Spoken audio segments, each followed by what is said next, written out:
Donc bonjour à tous, je suis Jean-Luc Toulec, donc je suis animateur du réseau biodiversité de l'enseignement agricole, principalement technique, et je vais vous faire un focus sur un travail qu'on mène en ce moment. À vrai dire, je reviens d'un stage là à Mirecourt dans les Vosges avec des établissements sur la multifonctionnalité des haies globalement et la manière dont on peut le prendre en compte, y compris jusqu'à des logiques de plan de gestion de ces réseaux de haies.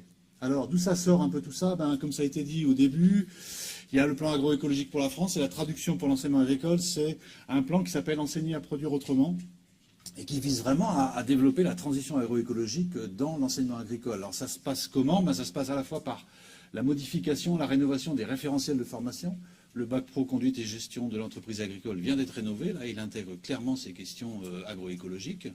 Mais ça se passe aussi par, en bas, vous voyez, sur l'établissement, par la nécessité d'avoir des supports. Et le support qu'on a, quand même, un support privilégié pour travailler sur la question agroécologique, c'est l'exploitation agricole du lycée. Il y a près de 200 exploitations dans l'enseignement agricole qui ont un rôle vraiment éminemment important pour permettre le test, l'expérimentation, l'observation de ces questions agroécologiques. Et puis sinon, il faut un dispositif d'accompagnement, de formation, à la fois au niveau national, moi j'en fais partie, mais aussi au niveau régional. Il y a toute une déclinaison régionale maintenant à travers des plans régionaux enseignés à produire autrement, et une déclinaison locale par l'intermédiaire de ce qu'on appelle un dispositif tiers-temps. C'est un mot barbare, c'est pour dire qu'il y a des enseignants qui ont un tiers de leur temps à passer sur des projets, et des logiques de chef de projet qui, là aussi, accompagnent des projets sur les territoires.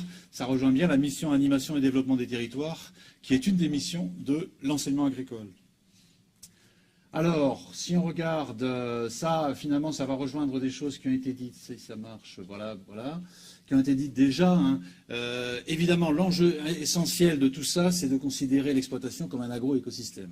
Alors, ce n'est pas si simple que ça, parce que l'approche systémique, l'approche dynamique, c'est quelque chose forcément d'éminemment complexe. Mais ça suppose du coup de regarder pas simplement les parcelles de production, mais de situer les infrastructures agroécologiques comme faisant partie de l'exploitation, et donc potentiellement aussi, et c'est même clair, du métier d'agriculteur.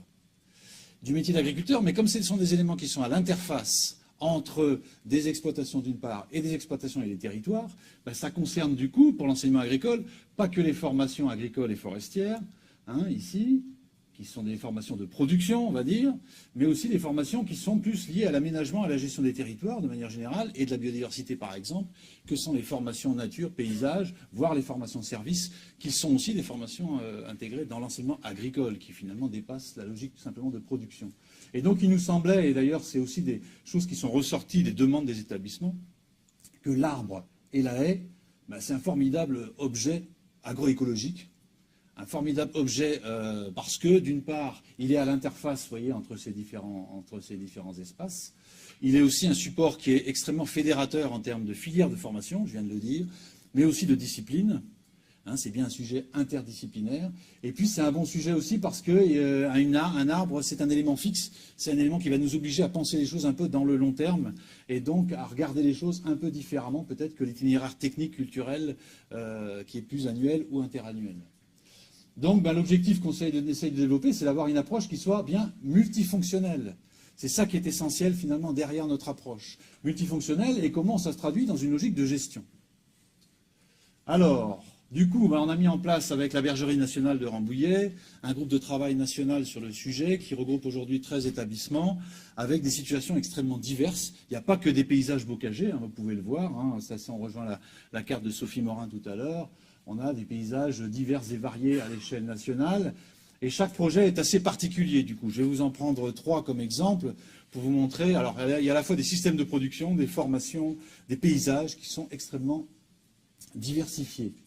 Alors, si on regarde, par exemple, l'établissement de Mel dans les Deux-Sèvres, là, on est sur un paysage bocager. On est à 28 km de haies, à 165 mètres linéaires de haies par hectare. Donc, on a un existant très important. Et donc, la logique là, du travail qui a été fait par l'établissement, c'est de travailler avec PromHaies, association qui travaille sur les haies à l'échelle de l'ensemble de la Nouvelle-Aquitaine, et d'essayer d'élaborer un plan de gestion auquel ont contribué un certain nombre de classes, en l'occurrence là des BTS gestion de protection de la nature, par exemple.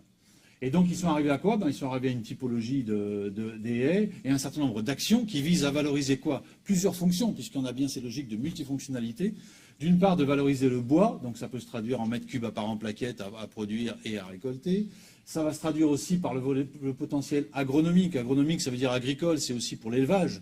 Le rôle d'abri et de bien-être animal, évidemment, est essentiel. Et puis ça va se traduire aussi sur un potentiel écologique, trame verte et bleue, puisqu'on est sur un territoire en proximité immédiate de la commune de Melle, et on a toute une logique du coup de favoriser des continuités écologiques. Et y compris de protéger des arbres remarquables. Là-bas, ce sont des frênes et des chênes têtards qui n'ont pas été traités depuis finalement un certain nombre d'années. Donc comment on les remet dans le circuit sur cette exploitation? Donc voilà un exemple là, et sachant que Denis Boulanger, le directeur de l'exploitation agricole, il a comme objectif, un peu à terme, de faire de son exploitation une référence de ce qu'il appelle l'arbre paysan.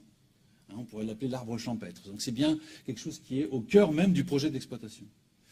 Si on regarde après un autre établissement, le Valentin à Valence, on est complètement dans une autre situation. On est en milieu proche du Rhône, vallée du Rhône. C'est pas forcément un territoire très bocagé, on peut le dire. Et puis l'exploitation du Valentin, elle est située là, vous voyez, quasiment en territoire urbain ou périurbain.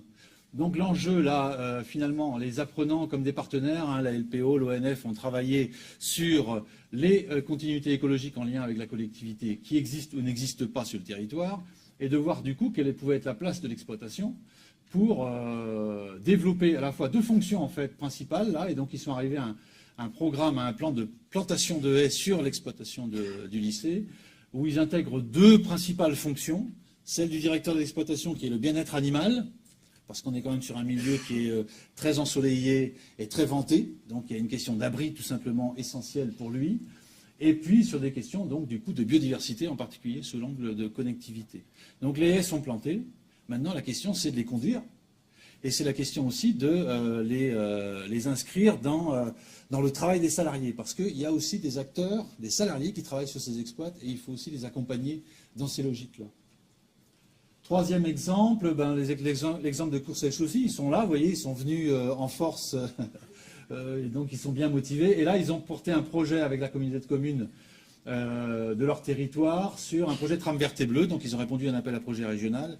Et l'idée, c'est bien à la fois de travailler sur le territoire avec 11 agriculteurs impliqués, sur une logique d'avoir une cohérence finalement autour des actions et initiatives sur la biodiversité. Et pour eux, pour l'établissement, il y a une double entrée. Il y a à la fois favoriser les services écosystémiques, peut-être par l'intermédiaire de la restauration de l'existant, plantation, d'intégrer des plantes mellifères. Et il y a bien sûr intégrer aussi tout ça dans une logique de support pédagogique pour les élèves, mais aussi de support pour le territoire. On rejoint bien la question de l'animation et développement des territoires, la mission qui est la nôtre.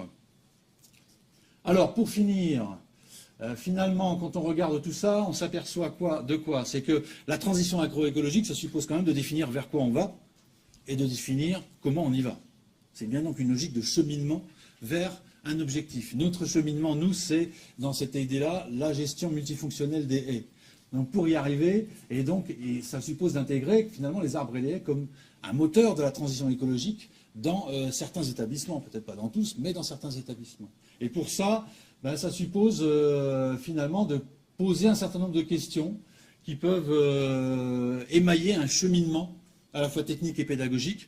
Ce que j'ai appelé, finalement, il me semble que pour faire des connexions écologiques, il va falloir aussi qu'on fasse des connexions pédagogiques, voire des connexions d'acteurs, parce qu'on a un cloisonnement quand même très fort, dans les établissements y compris, et je pense que c'est valable dans toutes les organisations humaines, on a un risque de cloisonnement, et donc il y a besoin de décloisonner, de mettre les gens à travailler ensemble, et ça suppose de partir aussi d'une animation, d'un pilotage, pour regarder un petit peu quelles sont les représentations des différents élèves, des différents apprenants, des différents profs par rapport aux haies. On n'a pas tous le même regard. Et donc de travailler aussi sur, mais qu'est-ce qu'on veut finalement pour notre réseau de haies? Qu'est-ce qu'on cherche? Et quels critères on peut établir pour partager un diagnostic? Il va bien falloir qu'on partage un diagnostic et qu'on fasse des connexions du coup entre disciplines, entre filières pour y arriver. Et ça va nous permettre, si on a des objectifs partagés, de mettre en place des actions qui vont être opérationnelles. Parce qu'il y a des plans de gestion parfois qui sont mis en place, mais qui ne sont pas opérationnels, c'est-à-dire que du coup, ils ne sont pas réalisés parce que les salariés, parce qu'un certain nombre d'acteurs ne se sont pas appropriés la démarche. Donc ce cheminement-là, il est vraiment essentiel. Et c'est ça qu'on cherche, nous, à regarder, et à regarder quels sont les nœuds, quels sont les éléments de fragmentation finalement qui existent dans un établissement et qui empêchent que cette action commune, cette action collective, ce regard collectif et cette approche collective puissent se mettre en place. Donc on va essayer à partir de ça d'élaborer des ressources, on est déjà dessus, pour aider les établissements à avancer sur ces sujets.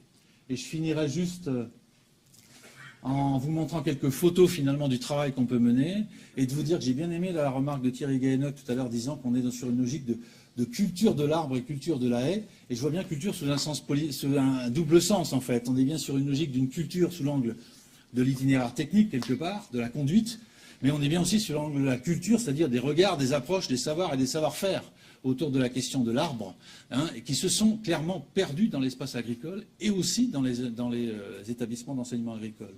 La culture de l'arbre dans l'espace agricole, elle s'est complètement perdue. Donc c'est vrai que c'est un élément important pour nous d'essayer de la remettre en avant. Et pour nous, ça suppose quand même de développer des situations où on va, outre les colloques et les séminaires comme aujourd'hui, on va au pied de la haie, quoi. Et on regarde ce qui se passe au pied de la haie. Donc je vous invite tous à aller vraiment travailler au pied de la haie, ensemble. Et c'est vraiment pour nous, on l'a fait dans le cadre des stages, là, c'est un élément essentiel pour avancer. Merci.